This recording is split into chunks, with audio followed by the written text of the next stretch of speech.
Mes chers collègues, le départ des États-Unis de Joe Biden, en forme de débâcle de l'Afghanistan, lors de la prise du pouvoir par les talibans, sonne le glas d'une politique messianique engagée par George W. Bush il y a 20 ans, plaçant tout l'Occident en difficulté.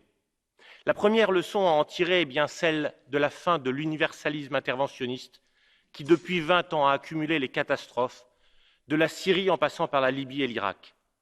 Les ingérences au nom des droits de l'homme et du nation building ont conduit au chaos sans lendemain. Ces régions du Proche-Orient sont durablement déstabilisées. Le deuxième constat, c'est l'absence totale de toute voix européenne dans ce conflit. Le suivisme des États membres de cette guerre qui ne les concernait pas leur coûte maintenant d'être réduit au silence à propos de l'Afghanistan. Une nouvelle fois, ce sont la Russie et la Chine qui vont profiter de cette inconsistance occidentale pour avancer leurs intérêts dans le concert des nations. Enfin, et c'est sans doute le sujet essentiel sur lequel nous pouvons encore agir, les États membres de l'Union européenne doivent maintenant se protéger et protéger leur population.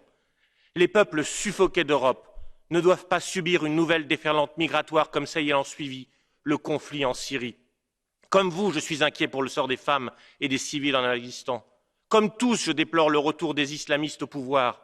Mais parce que je me soucie d'abord du bien des Européens et des Français, je refuse une nouvelle fois une vague migratoire venue d'Afghanistan. Les pays d'Europe, et la France en premier lieu, s'exposeraient en accueillant de nouveaux réfugiés. Aucun peuple en Europe ne souhaite plus de migrants, surtout lorsqu'en leur sein se glissent des terroristes. C'est déjà le cas en France, moins d'une semaine après les premières arrivées. L'Europe, à la lumière des enseignements du passé, a le devoir de se protéger.